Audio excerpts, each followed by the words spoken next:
My name is Rachel St. Louis.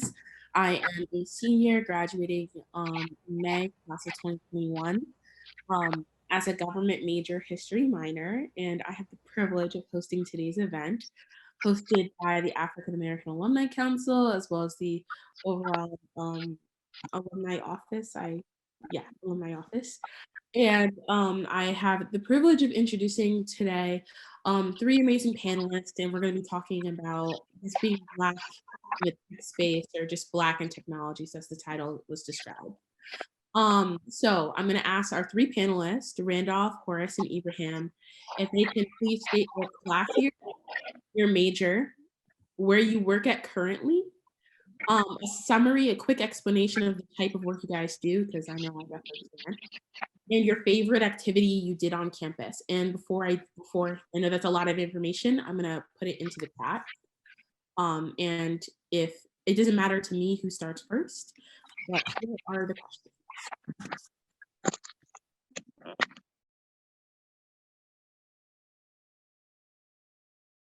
And again, these are for our three panelists. So Randolph, Horace, Ibrahim, in no particular order. You muted. How was I muted the whole time? No, we heard you. Randolph, I think Randolph is speaking. Randolph is on mute. Okay, I'm Randolph Carnegie, class of 1974. The only senior citizen on this call, but that's okay. I was a government major at Franklin and Marshall, and I finished school in 3.5 years. I would have gotten out in 3, except I goofed off one semester, so I stayed for another half. Since leaving Franklin and Marshall, I've lived in New York, Texas, and now I'm in Chicago. I've been in Chicago for the past 30 years, and I run an IT consulting company that I own, and I've been doing it for, God, more years than I can remember, but 20 plus years. Okay. Yeah, I can go next. Or you were supposed to do your favorite activity on campus. Well, back when I was on campus, we used to go to basketball games, and at that time, the basketball games, they would play this classical music, and the athletic director at the time turned me loose in the sound room. So that's when I started playing all kinds of ethnic music. And it's amazing that some 40 plus years later, people tell me, man, we used to rock before the basketball games because you turned them out in the gym. So maybe on one of my calls, I will play some of the music I used to play back then. But that was one of my favorite activities. Yeah. And I also used to do some DJing while I was in school. Nice. All right, I guess I can go next.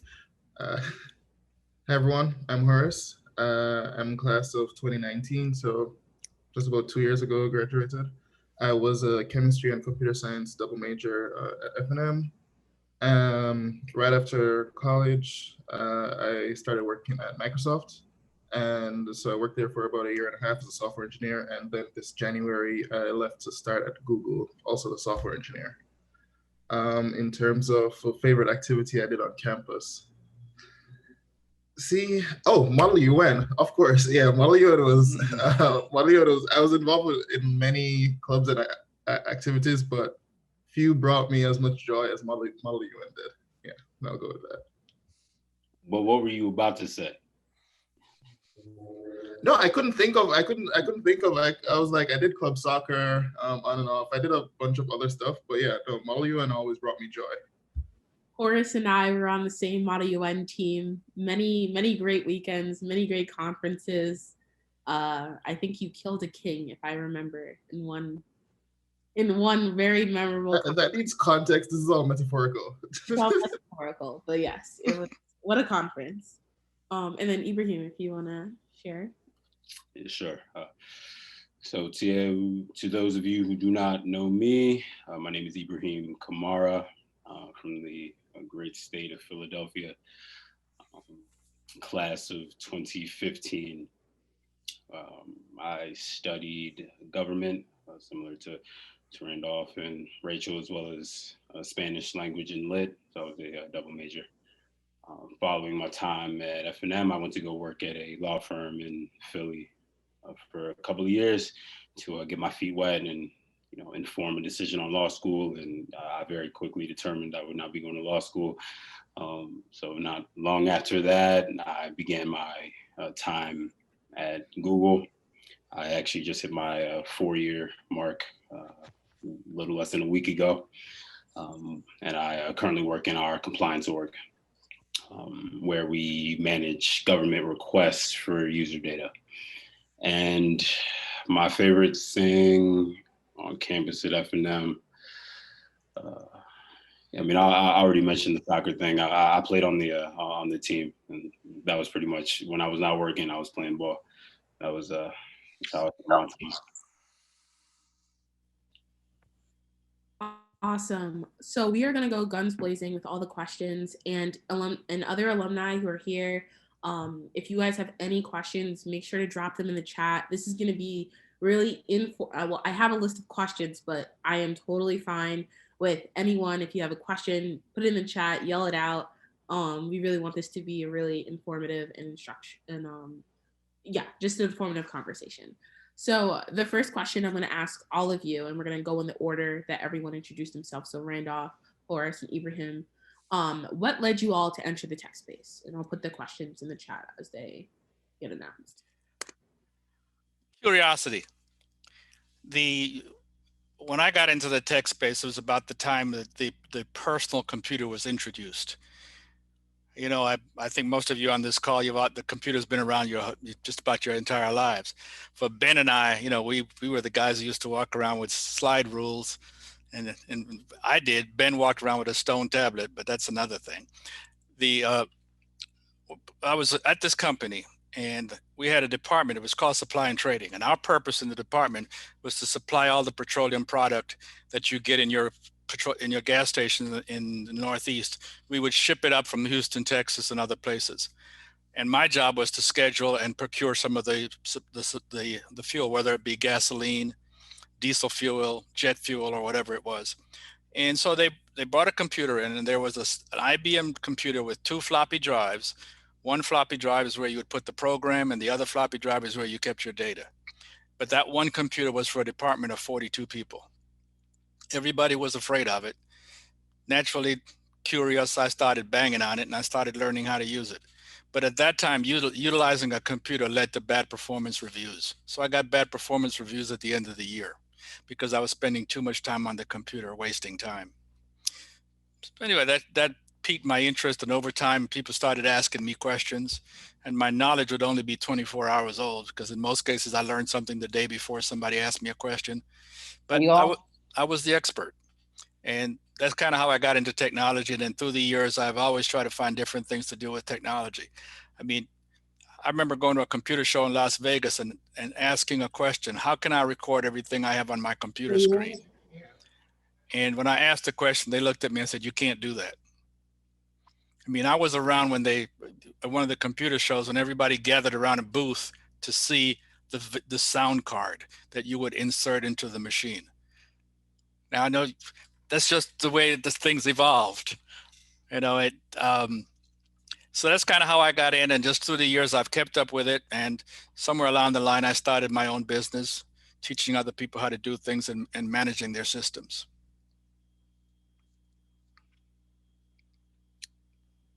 Cool. Yeah, and for me,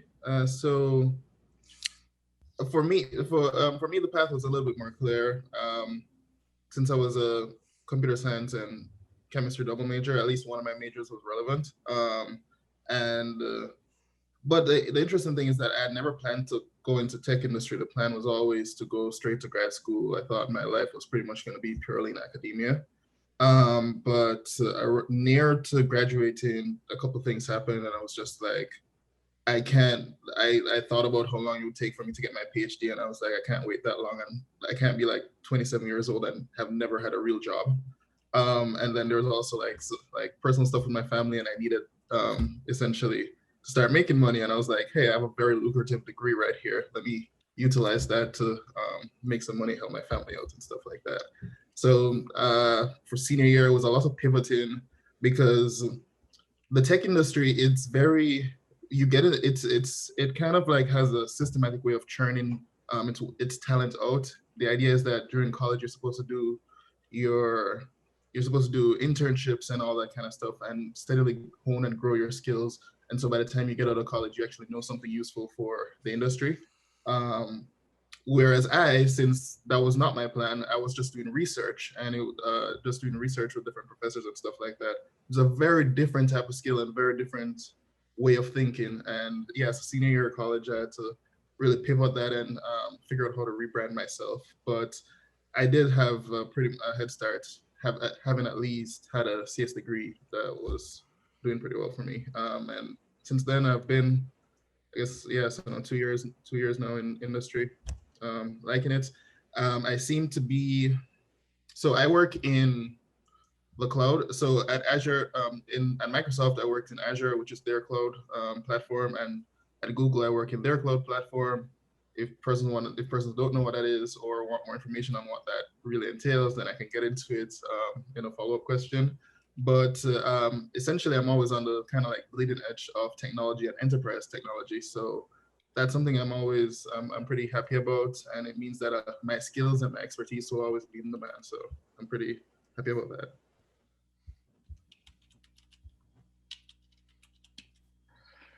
Well, for me, I'll say it was equal parts curiosity and necessity. As far as the curiosity, despite the fortune of having gone to good schools my entire life, including, F&M, I remember vividly the first time I learned what software engineering was. And this was, not long after I graduated from F&M. So at this point, I'm 22, 23 years old. Never had any insight into the tech space at all, despite all my education. And it was kind of disconcerting knowing just how integral tech is to our entire way of life, And the necessity part is, I'd left the firm and, like many people on the call, just trying to negotiate joblessness. It was time to make things shake. So I, right before I left the firm, I'd had the opportunity to interview in San Francisco at Dropbox for a position on their legal team there. And this was the first time I'd actually had any kind of view into what it meant to work at a tech company. They fly me out to the Bay Area. I'd never been to San Francisco. I'm downtown, walking into this interview. I think I had a tie on. Meanwhile, everybody's in, shirts and flip-flops, drinking coffee, smiling, just having the time of their life. And I was like, this is incredible.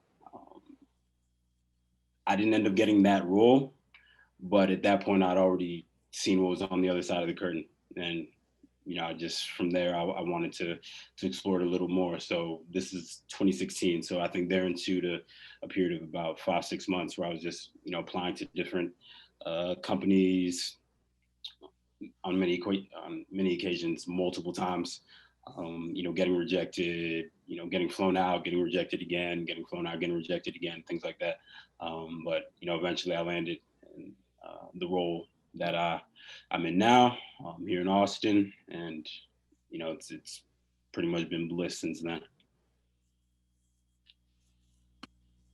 That's amazing. And I noticed in the chat that there was a question about technical interviews.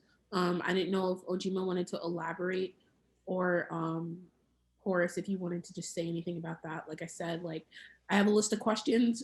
I'm going to respond to the chat and be very attentive and make sure that all the questions that are asked get addressed initially before we continue with the list. So Ojima, I don't know if you want to ask more questions, or Horace has any advice on informational interviews. Yeah, I was just wondering what specific about technical interviews he was referring to, like what they are. I know he knows what they are, but yeah, I just wanted some clarity on the question. about the technical interviews, Horace.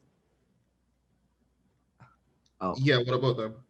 So I wanted to like just ask about like how do you feel about like companies making candidates do like a bunch of algorithm questions that they're obviously not going to use on the job and stuff like that during the interviews? Yeah, so yeah, I can talk about that a little bit. So for just to level set for a little bit, into for companies big and small that are hiring tech folks like software engineers, software developers, you tend to have to go through these technical interviews, which is very different from what most other types of interviews in other fields do. But essentially, it's supposed to kind of simulate or assess your skills real time with the interviewer. And the idea is that if your job is going to be to code, then they have some coding problem, and you have to go. You actually have to live code in the interview in that 45-minute period that you have. The issue is that that evaluation doesn't really represent what your experience will be like on the job, because you'll have, it's kind of like the idea of an exam. In a real life, it's not going to be like that. You'll have resources around you. You won't be time limited to half hour, hopefully anyhow.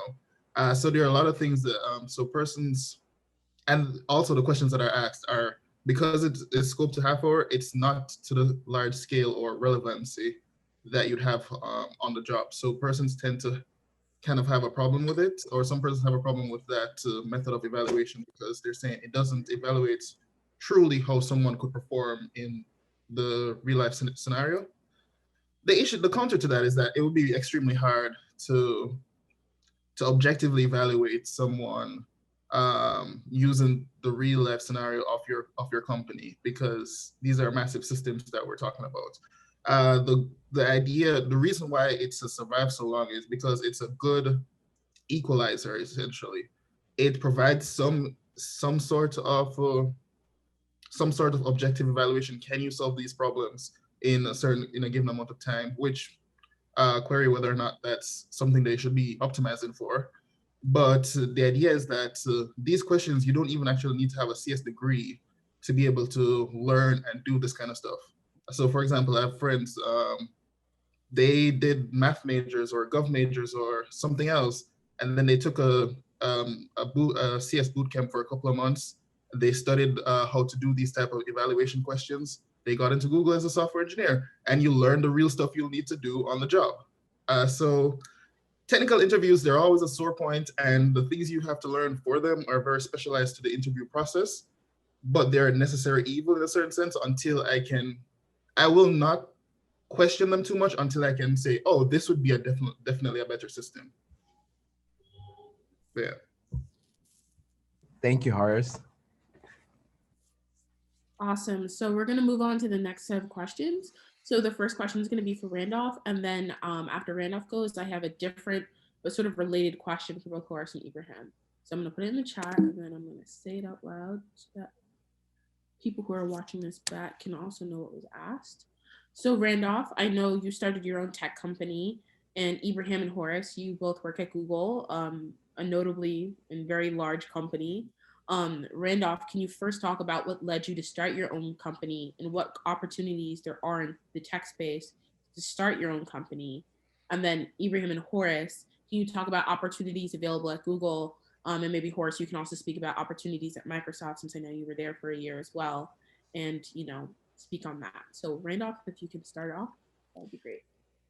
The several ways you can look at the tech industry. Okay. One, you can look at it from the position that you have skills. Like Horace says, some coding, I can't code anything. That's not my skill set. Okay. But what I can do is I can find people who do stuff. So since I can find people who do stuff, I can solve people's problems. So if you think about it, my approach to the tech industry is somewhat the same as you would if you got up one day and decided you want to open a neighborhood store. You don't make anything in the store, but you provide a service. And technology is the same way. You provide a service and you find competent people to do the work and do it. So that's how I look at it, and that's how I've been able to get it. I do have some understanding and some knowledge of how some things work, but in no way do I ever pass myself off as an expert. If I go into, as an example, if I go into a company and the person making the decision is an engineer, in about 95% of the situations, I lose the business because the engineer wants to get into the weeds of how things work. And when that happens, he's talking to the wrong guy. But if I talk to a client who wants a problem solved, I said, okay, we'll take care of that. We're done. So we end up doing better with that. So when people talk about technology, I'd like them to think about it not only from the point of actually doing the work. You know, Bill Gates was great at technology. He did the work and he did some phenomenal things. But once it got to a certain size, he stopped doing technology and started running the company. But when it comes to technology, I want people to think about it as an opportunity to be proficient at doing something, but also think of it from the position of creating a business that can hire people, produce things, and go from there. Not just, you know, and each of you here, by having gotten in Franklin and Marshall, you do have some skills. More skills than you probably give yourselves credit for. But I'd like you to also think about running a business. Yeah. Thank you so much. That was a great insight. And now, Horace and Ibrahim, I'll repeat the question. Can you just talk about the opportunities available at Google and Microsoft and other companies, and you know where there's room for growth there? Yeah, I'll touch on Google a little bit. Yeah, I mean, as far as Google is concerned, the opportunities and resources there are, you know, plentiful. And I think that is part of the sell, right? The selling point.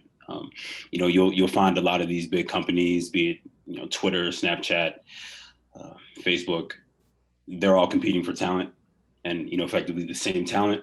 And, you know, it's those resources that they can provide to, you know, future employees that are the selling point, are the enticements, right? Be it, you know, from things like paid time off to, you know, just the opportunity to work on, you know, innovative kind of cutting edge projects.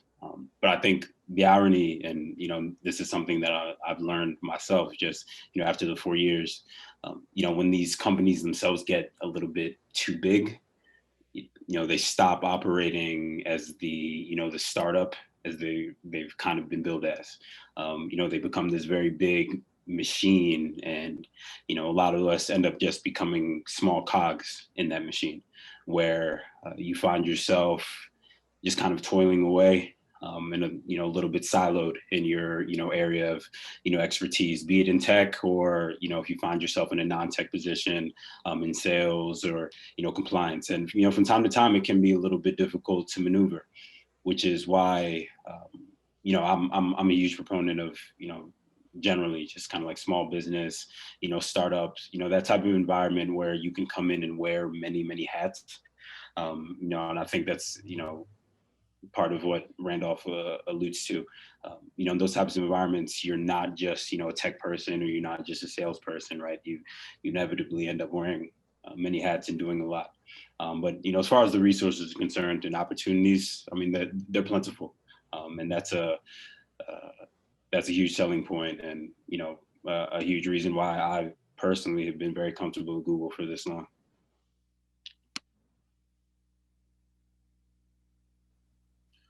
Yeah, and just to perhaps add on a little bit to what Ibrahim said, it's one thing I would say is that you may not know what you want until you actually, a lot of times, especially if you're just getting into the industry, you may not have much experience. You may not know what the perfect role is for you until you actually like get it or apply for it. And I would definitely encourage folks to look at a broad range. If you know kind of it's roughly what field you want to be in, look at a lot of the different areas that are in it. So, for example, I know I know someone who she liked tech in a certain way, but she didn't like coding that much. But she was also a really good writer. And for example, companies like Google and Microsoft, they hire technical writers because all this great software needs to have documentation, and that was a perfect fit for her. So it's not like all of tech is just coding. It's not like everyone is just sitting in front of their computers every day. There are project and program managers there are customer facing engineer types essentially.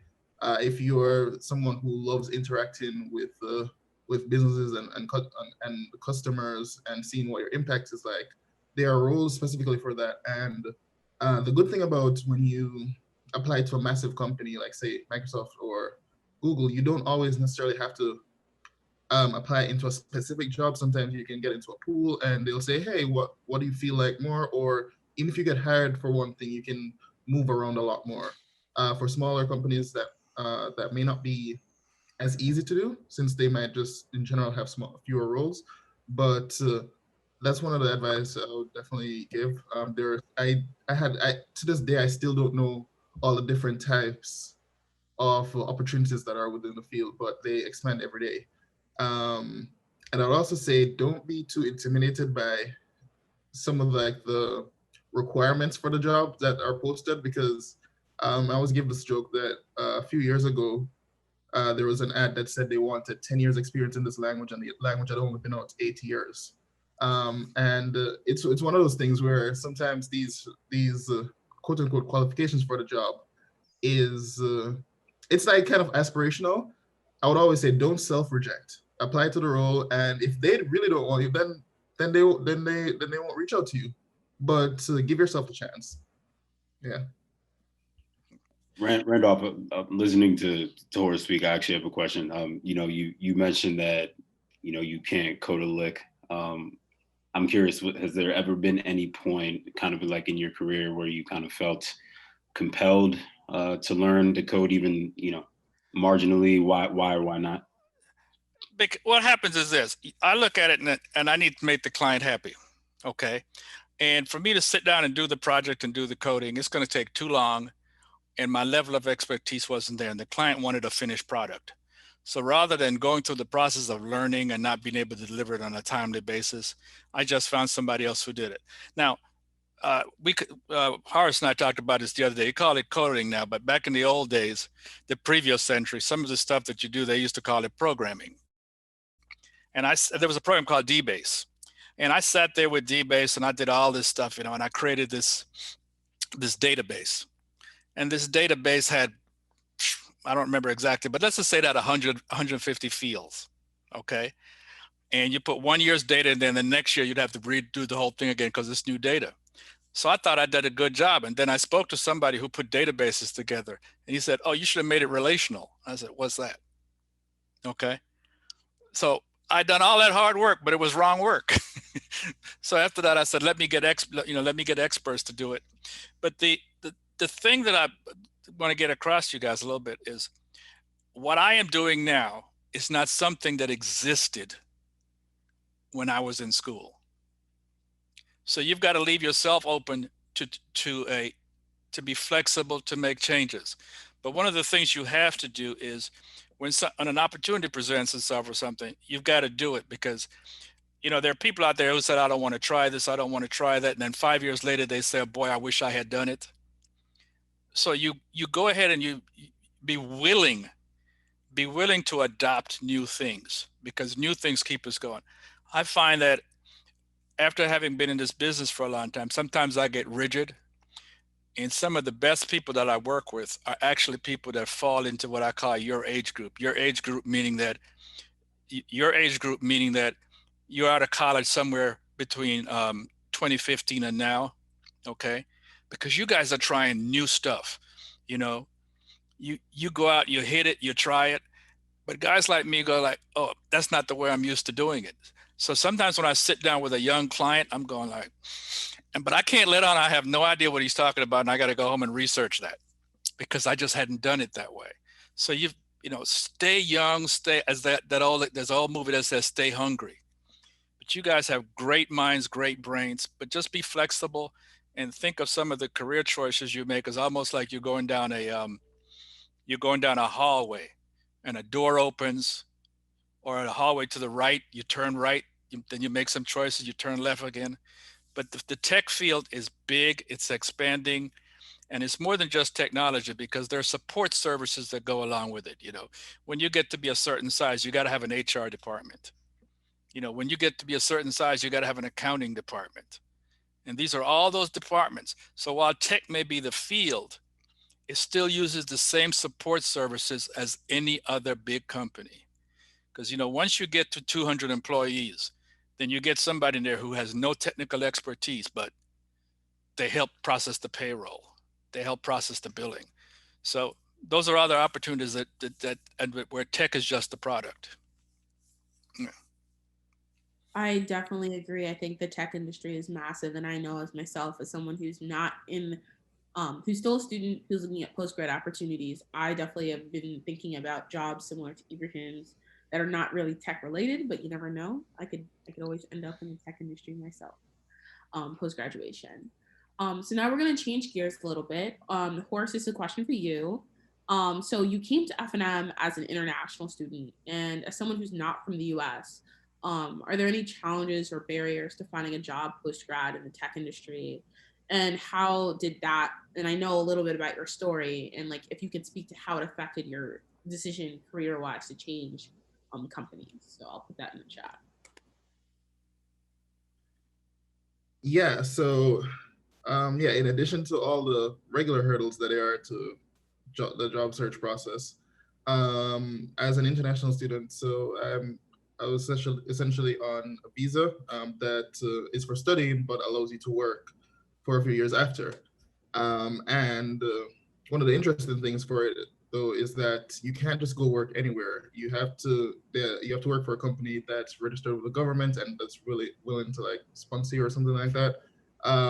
Essentially, you essentially end up needing to work for a place that's large enough that they at least have some in-house counsel on their in their company, essentially, that knows about the legalese of all this stuff. And even then, there are still barriers to some of those companies because, for example, if that company has government contracts, then I'm automatically disqualified from working from those companies, or at least on those projects. So it definitely narrows the scope and makes the job search a little bit harder. But thankfully, tech is always in demand if you're good enough, and there are many amazing companies that hire international students even right out of college without any experience. And I was able to find some of those. In terms of afterwards, one of the things that these large companies that are looking for talent do to help pull international students is that they do, for example, employer-sponsored green cards, for example. So Microsoft and Google, they do that where while you're working for them, they process the green card is also called permanent residency. Not everyone might use the same terminology. Yeah, so that's some of the things that they do to help pull talent, essentially. Yeah. Thank you for that question. And I guess, Randolph, we have a question for you in the chat. Reads, Randolph, can you speak to us about the necessity of people, skills, and tech, and the approach to tech based on generational bias?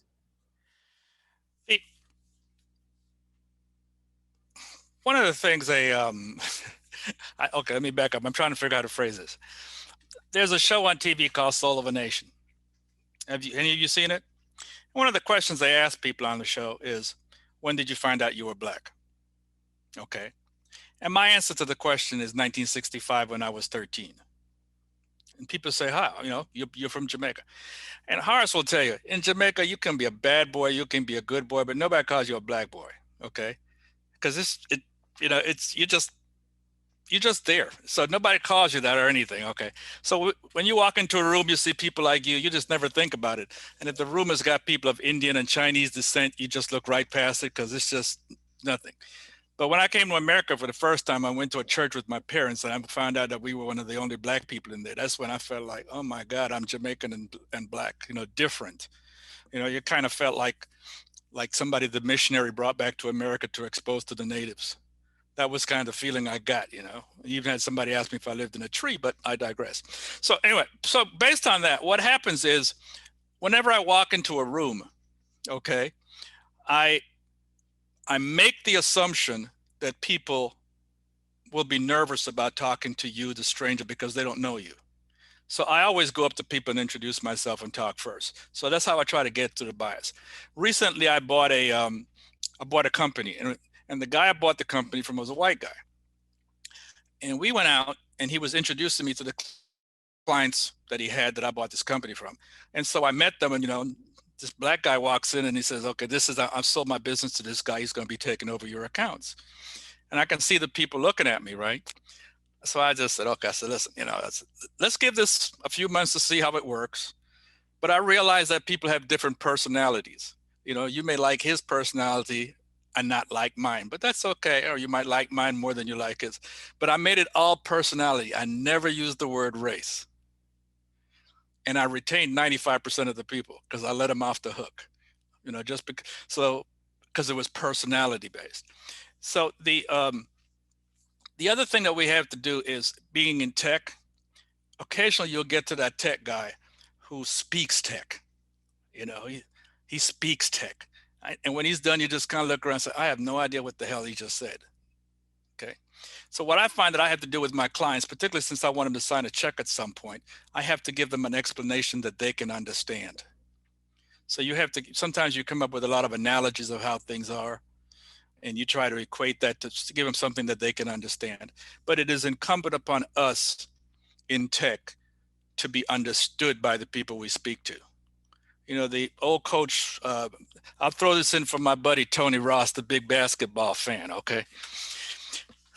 Red Auerbach. Tony, you remember Red, don't you? Just nod your head. Okay. Red Auerbach's definition of a good pass was one that was caught. He didn't care if you threw it behind your back, over your head. As long as it was caught, it was a good pass.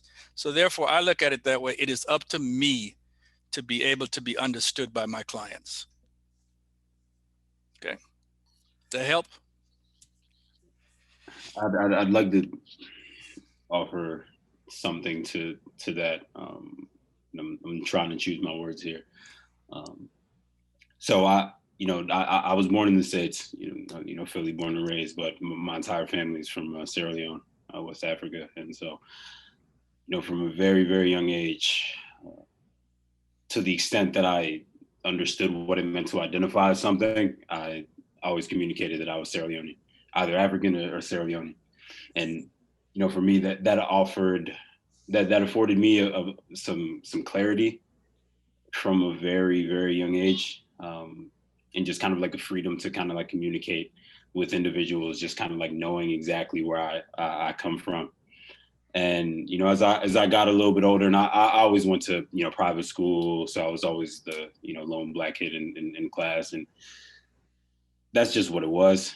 Right. And, for me, I just kind of like proceeded through life, one, with that understanding, but two, kind of like with a gratitude, because, to Horace's point, they're always going to be, I think, it's kind of an international student, or, and generally a new space, they're going to be implicit kind of like barriers and things that are just going to make things difficult for you. Like, case in point, my parents never went to college. I didn't own a computer, like my own new computer, until I think I was starting at F&M, right? And like, these are just things that you just kind of have to deal with, right? And once I got to Google, and I really saw what was possible. I don't know. I kind of like did my best to just put those things, those preoccupations with, the fact that I was the only one there, maybe without an Ivy League degree, right? Or, the only one there that didn't have a tech background. All of this is to say that at times I think the preoccupation with things that we don't have any control over, at times can dissuade us from doing things that, we absolutely have the potential to kind of accomplish. So, if I could offer any insight, I think, when it comes to either wanting to start your own company or, join a Google or a Facebook, don't look at the fact that, there may not be that many Black people in the room as a barrier, because the irony is they want you there more than you think. Some 2 cents. Thank you so much for that. I think that's really insightful, because I know, there's always a question of, diversity in the workplace. And I think that's a really important issue to address. And Ibrahim, I know you just spoke, but I have another question for you. It was in the chat, and then I will address Ojima's question right after. So today, big tech CEOs face Congress in a House hearing on social media's role in extremism and misinformation. How has your work as a policy analyst at Google in any way been impacted by these hearings? That this is not the first. There was another hearing, I believe, a couple months ago. Can you talk about the compliance and can you also talk about the compliance in the tech industry and the ways in which companies like Google protect users from government overreach? Yeah, I'll do my best to be brief. So, my role in particular, like I mentioned, we respond to government requests for user data. So, for instance, if you are under investigation for a crime and, the FBI would like access to your Gmail account, we're the team that handles that process. Now, misconception, we work on the side of our users, like Rachel mentioned, to make sure that there isn't any government overreach, to ensure that, requests are narrowly tailored, to ensure that we're not just wantonly handing over user data, right? So that's generally my very specific role within the wider compliance org. As far as these hearings that we've been hearing about, with more frequency, tech just is under the microscope right now, and as these companies get bigger, they grow more powerful, and we all know how much of our selves that we give to Facebook and Twitter and things like that, to the point that we are effectively the product that they are selling. So with that, there's a lot of responsibility on these tech companies to behave in our best interests, and they often don't do that, which is why we see these antitrust hearings and these antitrust lawsuits pop up from time to time. We often don't pay much attention to it, but it's very serious work that we do, and from a government perspective, it's important that they work to keep a lot of these companies in check. Otherwise, they won't do it themselves. Thank you for that. I know today's hearing definitely was sort of my motivation behind asking that, and I know Preston as well had mentioned it in the chat. Okay, so now we're going to turn to Horace. There's been two questions. This sort of been directed towards you in the chat, and I'll read them out loud because I know the chat isn't recorded for Zoom.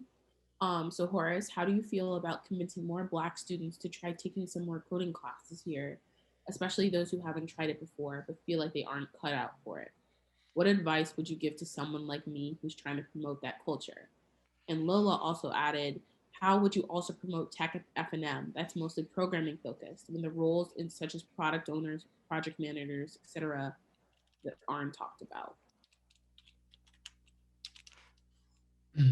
Yeah, so I guess I'll tackle these are actually two different questions. Yeah, I can tackle. So in terms of trying to promote the culture, promoting tech to Black students, whenever I'm trying to convince anyone of anything, there's always group arguments into two things: push and pull factors. In this case, you could think of push factors in terms of what would keep say Black students from joining tech. Like what's the barriers, what's preventing them from getting in? And then pull factors we can think about in terms of what would convince them or what should actually draw them towards it. So you essentially want to strengthen those pull factors and kind of decrease those barriers, those push or rebuff factors. And so I'll give an example. Last year, a friend of mine, he's actually an F&M alum as well, that works at Google as well. We took a road trip and we were taking pictures and stuff like that. And he was, you're taking pictures and we're comparing the picture quality on like iPhone versus Android and Pixel and stuff like that. And we were saying that he was saying we need to start a startup that actually takes good quality photos for persons with dark skin, because the quality was so bad. And it's a known problem in social media and everything, where it seems like the quality of photos it's just not at the level where it should be. And so that, for example, could be a pull factor where you'd say, hey, you want to see that change, do the thing. Like phones are ubiquitous now. And if you, it would be nice if these things are just included from the get-go. But the problem with tech is that it's already such an exclusive space where there are not many Black voices and Black minds there, that unless someone gets in to change it, it may not ever change. And so that could be a really strong, so reasons like that, for example, could be a really strong reason to get someone to, as a pull factor, to say, hey, no, come in, be part of the change that you want to see. In terms of things that are keeping them out, I know a lot of persons worry about the fact that they're in, they might be working in and operating in spaces where no one looks like them. And believe me, I get it. In both cases, though, in both at Microsoft and at Google now, the org in which I operated, my organization, so about 200 to 300 people, I was one of 2 Black people in the entire org. And I'm not even on the same team. So it's not like I ever see this person. It's like when I go up to my manager's manager and look around all the people there, I was like, oh, there's another Black person like somewhere over there that I've also never met. But yeah, in an org of like 200 to 300 people, there's only one other Black person. And it can be daunting where like it can be worrisome for persons to say, hey, does this affect my work life? And which is a very valid and very important question, because you spend so much of your time working and you'd hopefully like it and not have too many problems.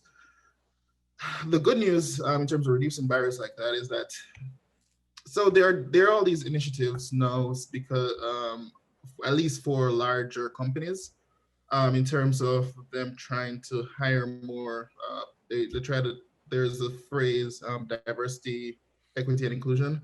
So there are a lot of these programs now that's trying to increase those, really, they're just trying to increase percentages. And I personally do question some of their methods, but it is, I won't question the results if it actually gets more essentially more Black people into tech. One thing they have always, one of the cheap excuses they used to use, they're like, oh, we can't find Black talent anywhere. And I'm like, it's there. You just need to look for it. Just like you look for any other role. So it is working. There's always the route of starting your own enterprise, starting your own company and startup, and like saying, hey, we're going to build it from ground up with certain principles that makes it inclusive. And it would make, say, for example, Black students really excited about getting into tech and working for this company, etc. But these massive companies, these trillion-dollar corporations, they're not going anywhere. And there is some work to be done in changing their ethos and the way in which they operate, in terms of what they value, and looking at their complete customer base as well. So that's kind of a long-winded way in terms of saying we can attract persons to tech, we can attract Black people to tech by saying, hey, look, getting them like excited about something they want to see or want to change or want to be a part of, and also making those opportunities available by lowering barriers. Because it makes no sense to be like, oh, I would really love to do this, but I know that there's no chance I'd ever get into Google or get into any company that makes a decent camera. So yeah, it has to be 2 parts. In terms of encouraging tech on F&M campus, in particular, it's a bit of a hard question, because it might seem that this problem could be unique to F&M because our CS department is so young or that it's so small, but it's actually not. Even large universities have this problem, where it's really focused on just the coding aspect. It's just focused on, it's not even focused on, say, the tech industry. It's almost kind of this academic look towards computer science. And there's some reasons for that. But in terms of what F&M can do specifically, there's going to be limits to what it can do because of its size. Unlike large universities that actually have recruiters from Google and Facebook and etc. come to their schools and talk about their roles and try to recruit actively, they're not going to come to F&M when the major is graduating 15 students a year. So it will then fall on the professors to essentially be kind of aware of that, or at least reach out to persons they know that can come and talk about the different types of opportunities. Because, for example, I know that for Google, I believe I can say, hey, I want to be an ambassador for,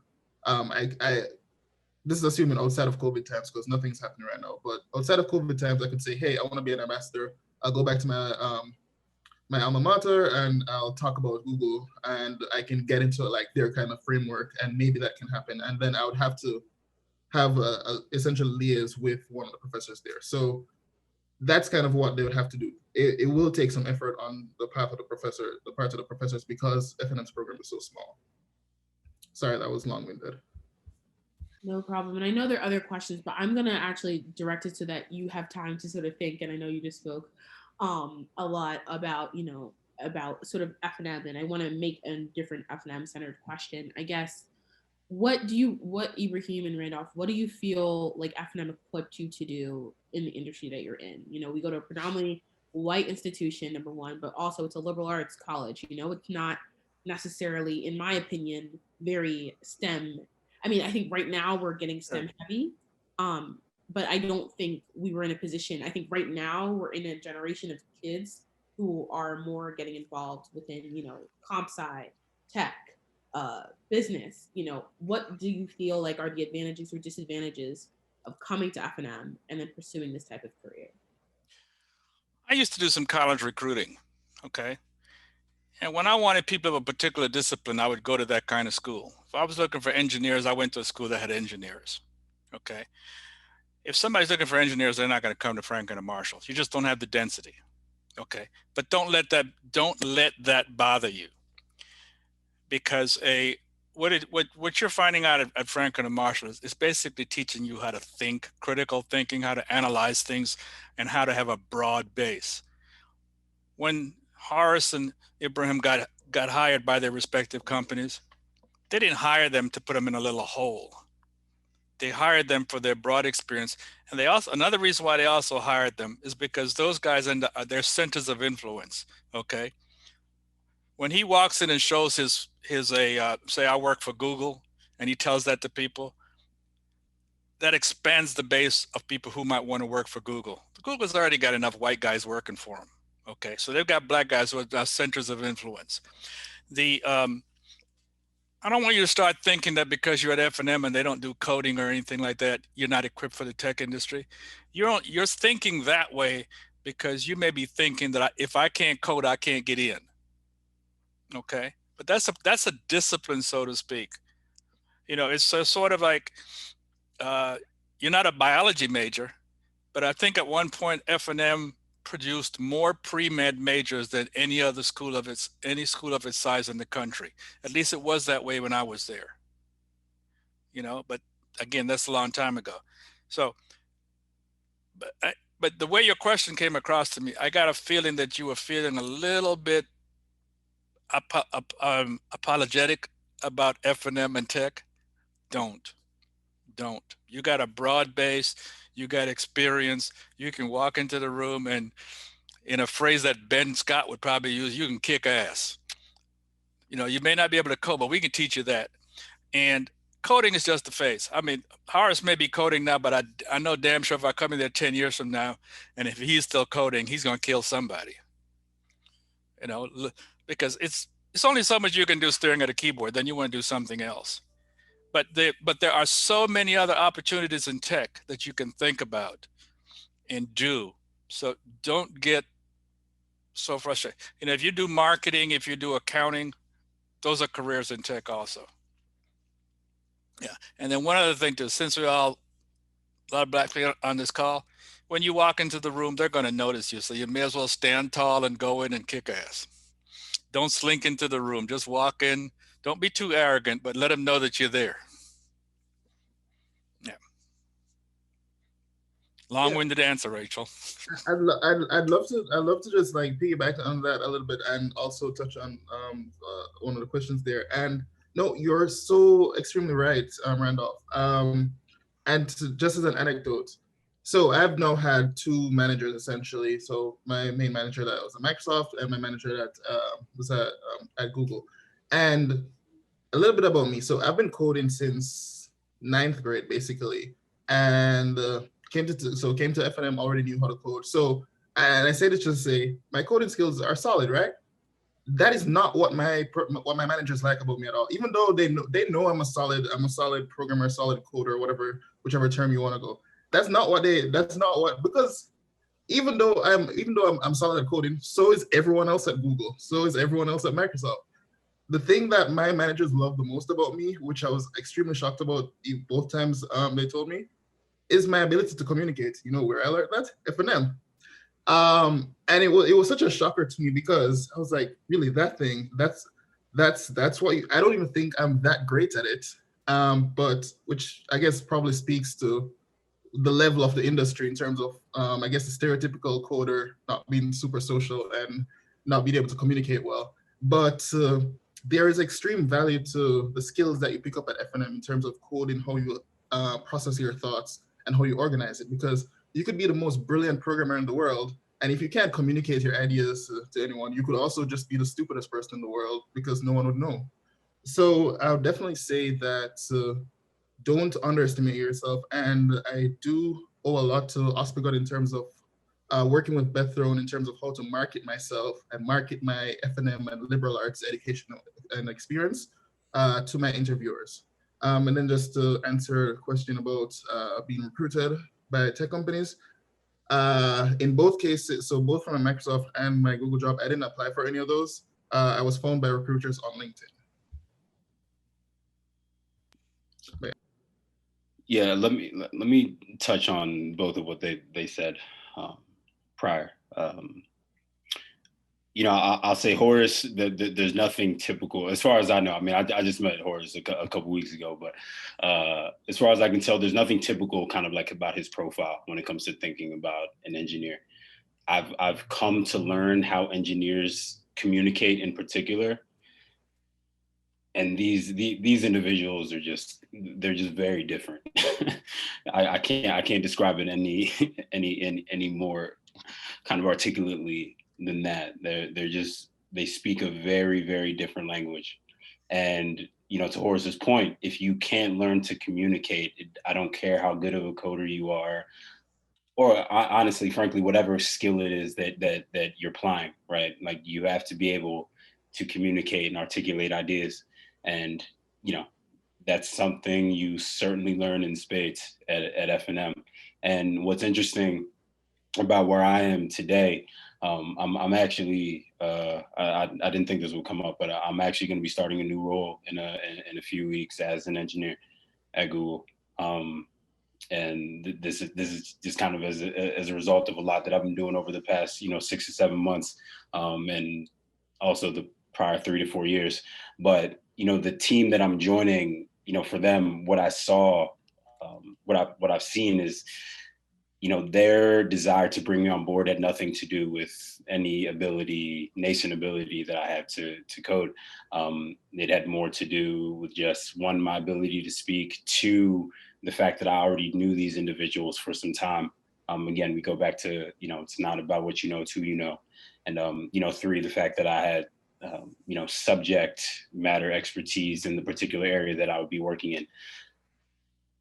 There's so many ways for you to bring something to the table at, one of these companies, whoever they may be.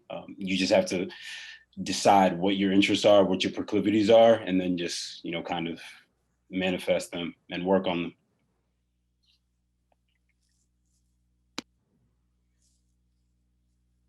Thank you. I have just 2 more questions because I know it's 8:06. I know people have dinner, have work, and other responsibilities to do.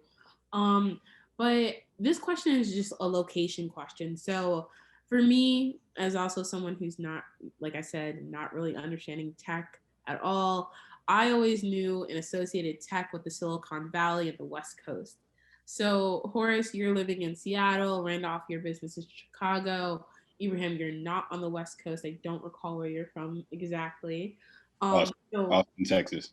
From Texas. So what factors, if any, does location have on sort of your development, your career track, to sort of where you are today? And, is now with the pandemic, right? We're learning that, the pandemic has allowed us all to work from home. So does location even matter anymore? Do we need to move to these tech hubs?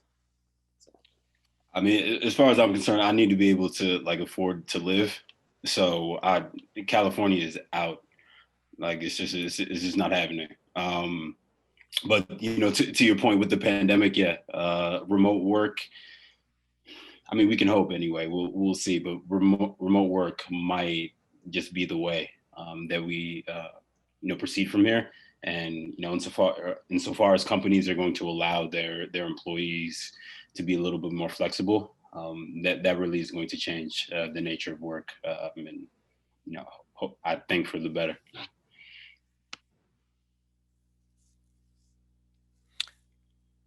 Rachel, in terms of location, you go wherever the job is. Okay, that's if you want it. But some people also decide where they want to live. Looking at this call, I guess a lot of you all are dazzling urbanites, and so the idea of being in the middle of some small town is just not going to appeal to you. Unless you also happen to, like to farm in your spare time. But a lot of places, the jobs are there. Now, if you go to some place like Silicon Valley, like you said, from what I understand, there are people out there making six figures who can't live alone because they can't afford it. But here in Chicago is a great city. The tech is developing, and I am in Hyde Park, which is affordable. Okay. And I say affordable because University of Chicago is down the street and there are students who live in Hyde Park. I'm using that as a barometer, okay? But I'm also 10 minutes from downtown. So it's a great city for that. I lived in New York, and even when I was working at 50th Street and lived at 97th Street, it still took me 35, 40 minutes to get downtown. So there are places that are great to live in smaller. LA is a mess. You got traffic, but people like the lifestyle. New York, as I said, Philadelphia. I can't speak much to Philadelphia. My daughter went to school at Penn, so I went there a few times, but I don't know much about that city. But the tech industry is spreading out. It's spreading all over the place because the wonderful thing about technology, it is not location specific. Okay. If you want to be a farmer, you need big farmland. If you want to build a plant, you can you need a location to build it. But with our business, armed with a keyboard, the internet, and some office space, you can be any place. Because what we make is, a lot of times, it is not a solid product. It's a thought that we get some guy to put some zeros and ones in front of it and make it work. So you're not necessarily limited by that. And there's always going to be some startup in some place because some guy can't afford to go live in the big city. Yeah. But in response, the short answer to your question, Rachel, don't be locked into thinking you've got to go to some big and expensive place where you can't afford to live. But if you do, we could do a GoFundMe and get you a van, okay? Yeah, I definitely echo the points where people go where the jobs are, because one of the things that made it slightly easier for me is that I was willing to, since I had no real ties in the US, I was willing to go wherever to work. No, with the pandemic and all that, maybe I'll be proven completely wrong, but it's one of those things where I feel like there's a saying, the more things change, the more they remain the same. And while tech always evolves really fast, I don't think long-term the pandemic is gonna change that much, meaning that, so there will be more flexibility in that it will become a norm that someone might work from home for a day or two per week. But I believe the majority of companies are going to still want persons to be in office. They will probably have a lot more locations and hire from a lot more diverse spots in the US. So they won't just all be hiring in Silicon Valley or Seattle or Austin. They know will start popping up a lot more satellite offices. But I do believe it's not like in office is dead. And I say this because Well, one, I and about I'd say 60 to 70%, about 70% of folks who've been stuck working from home for over a year now are absolutely tired of it, and they want to see people and you want to see your coworkers. But two, companies are gonna realize it's not a decrease in productivity per se, but a decrease in ingenuity. There's something because for tech you can't always have to be on the bleeding edge. It's hard to overstate how important it is to be able to say, have your entire team stand up around the whiteboard with a marker and say, hey, let's crack out this problem. How are we going to come up with the next big fix? That's important for a massive company looking to solve their enterprise scale problems. That's going to be important for a startup looking to break into the scene. So while Zoom and all these virtual conferencing technologies, they are here to stay, and they will make life more flexible and make persons who do remote feel more of a first-class citizen in the workforce. It's not like the workplace is dead. Work from home and remote working was already a thing before COVID. It will be a thing after COVID. The numbers might increase more. The talent pool might be able to spread out a little bit more, but I think it's still going to be in office most.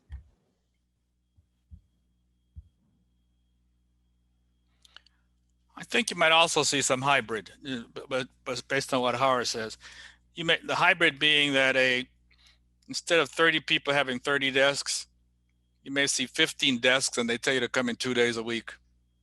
So that could be it, but things go in cycles. Yeah, I think that's exactly what we're going to expect. And but rest assured, a lot of these companies, they rely on interaction, right? Physical interaction, because that's where a lot of these ideas have been birthed.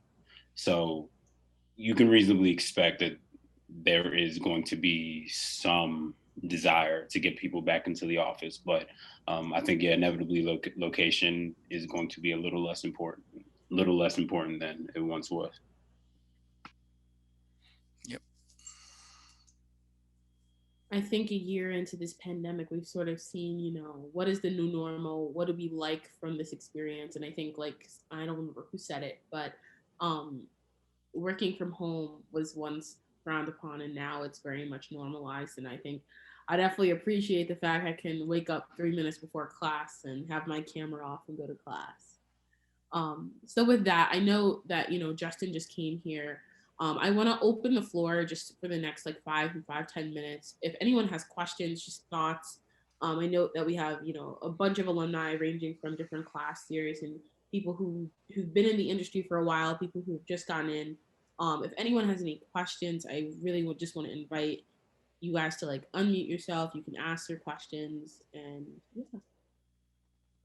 Or if you guys have any ending remarks or last nugget of wisdom or information you think that everyone should have to our panelists, you can also feel free to share that. I want to say something. I want to ask a question. So before I ask my question, thank you all for the information and the wisdom. I really, really learned a lot. So I'm just curious, which would you prefer personally and why? A smaller tech company or a large tech company like Google or Microsoft or Facebook? Yeah, I mean, it's easy for me. Whichever one I'm learning the most at, that's really what it is for me. Assuming pay is the same. It depends on you. Let me give you an example. When the bigger the company, the smaller and depending on your level, the smaller the piece of the task that you'll get to do. Okay. An analogy here is, let's just say, for instance, if you're making a lot of, in the production line where they make cars, there's a guy who all he does is put on the right wheel. Okay, put on the rear right wheel. That's all he does. Car comes down, that's all he does. Okay. But in a smaller concern, you have more jobs. So it's a smaller manufacturing company, that guy has to put all 4 wheels on, and maybe he has to put the seats in. So what you'll find out is, depending on what it is that you want to do, you might find that a smaller company will give you a wider variety of things to do versus just one specific thing. But you know, and that is something you look at. But both of them will give you experience. But the big companies, sometimes they come with benefits like expense account, which I truly miss. Yeah, it's there are, of course, pros and cons to each and it's not that you have to pick one or the other. It's gone are the days where you're expected to pick a company and go work for it for 30 years and then get a good 401k or retirement benefits and then ship off and say and be done. You can work for a big company a couple of years, go work for a startup, it's fine. Yeah, the differences Randolph talked about, those are incredibly true. That's really accurate. The persons always talk about impact when they're like, oh, whether you work in a large or small company. So for example, let's say you work on Google and you work on the UI, a user interface for some app or something in Google. No, you might be like, I remember I spoke with one person who their entire team is just responsible, not for Google Docs, but for the comments section on Google Docs. Not even just one person is responsible for that. A team is responsible for that. And then, so imagine you're the person working on the button to click like submit comment on Google Docs. Yeah, that's a really tiny fraction of what Google is doing. But hey, that button you made is going to be clicked by billions of people across the world. So there's a trade-off in impact versus you could say at a startup, hey, maybe I made this entire app, but this entire app is going to be used by tens of people across the world. And so those are kind of extremes, but and then there are other things that you compare in terms of pay. Generally, large companies, the reason why pay is so big for tech is not because of our base salaries. They wouldn't do that. It's really because of stock.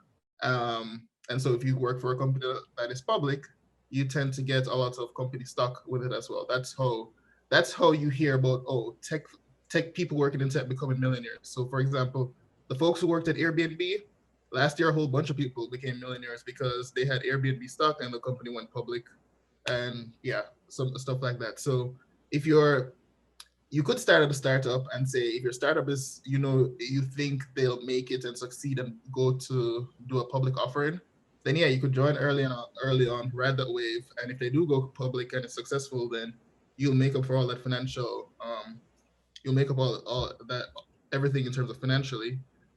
But honestly, and in terms of learning, so there's a question of you learn a lot more. The idea that you could learn a lot more at a smaller company because of you are responsible for a lot more things. That can be true, but that's also pretty true of a large company. I work at a large company and I still have to learn a lot, even though because I have to get this large breadth of knowledge to know how the small piece that I'm responsible for might impact or depend upon other things. So for example, at Microsoft, the large project that I worked on for the last 4 months of my Microsoft career, I built the billing system for my team's product, and that's something I can say, hey, I did that, and I know that the billing system that I built processes tens of millions of dollars of revenue for Microsoft each quarter or whatever.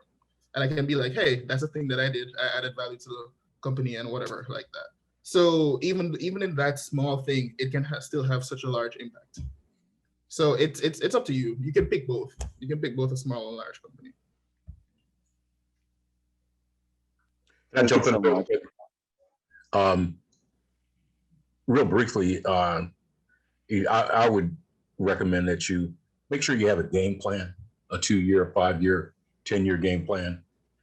What is it that you want to learn, and what is it that you want out of the organization that you're working for? Because believe me, when they brought you on board, they wanted something from you. And when it gets to that point where you've done what it is that you need to do, don't be afraid to jump. There may be another opportunity for you, and maybe it's that time to go for it. But definitely have a game plan and goals and what you want to get and learn from the organization that you're with. Thank you so much. I guess we'll take one last question and then I guess we'll wrap up. If anyone has another question.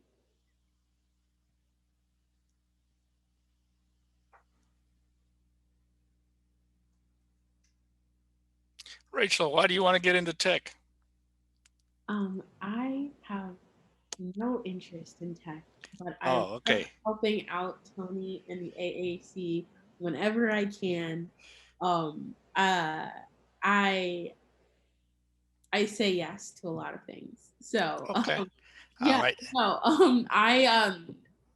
I think I think if I were to work in tech, I would honestly see myself in a position similar to Ibrahim's. I'm interested in I'm interested in the intersection between law and policy. Okay. So right now, actually tomorrow I have a very big interviews tomorrow. Good luck. Thank you. And for me, I haven't really selected a policy area where I would really like to focus on. Okay. For me, it would be more so housing, urban development, immigration, stuff like that. Okay. And sort of my goals post grad would be more so to go to law school. So for me, I would like to not only apply to a bunch of fill jobs, but paralegal, policy analyst type of positions, public policy advocacy type of work. So tech could always be in my future, but nonetheless. That's okay. We will send the tech police and take away your keyboard. No. But me going to an event like this helps me because I initially I don't like math, I don't like science, but tech is more than that, and I think that's the biggest takeaway I've taken away from this conversation. And I wish that F&M had a bigger partnership, more help and support for students, because I know a bunch of students who have to take classes at Millersville. I know a bunch of students who are upset because there's not a big enough department here, and I'm really about equity, and not only in terms of racial equity, but in terms of making sure, that everyone is having the resources and can thrive here. So I definitely want to support the tech. You touched on a good point though, Wago. Remind me. While I was at Franklin and Marshall, I never took a math course. It wasn't required. I took 2 science courses. Okay, geology and psychology, and that was it. And I ended up in tech. So don't feel like you got to be a science person to end up in tech. I probably would have been easier if I took a math course, but too late now. That's actually my biggest regret. I took Calc 1 my freshman year. Biggest regret of my life. But nonetheless, we survived. We're graduating, whatever grades do you get degrees. And I definitely did not think that back then. Yeah. But what I'm going to ask all the panelists to do is if they can put their contact information in the chat, just so that everyone here can have your contact information. I know some people don't like asking questions in public. Some people may have questions afterthought. Yeah. So any handles in like phone numbers, emails, LinkedIn's, whatever information you'd like to give, I think that would be really helpful and beneficial. And yeah, and I would like to sincerely thank Tony Ross for putting this together. AAC, definitely very thankful for Tony. And thank you so much, Sarah and the alumni office for also putting this event on today. I think this is a really great partnership, and I really think I like having these concerted conversations around certain industries, especially for students like myself, because like I said, I learned a lot tonight. So hopefully we'll get to see a lot more different Blacks, or maybe a different title, but like something in different industries, and I think that is something to gain. So I'll stay on the call, but you are all free to go, as long as those who want contact information, make sure to get it. And yeah, have a good night, everyone.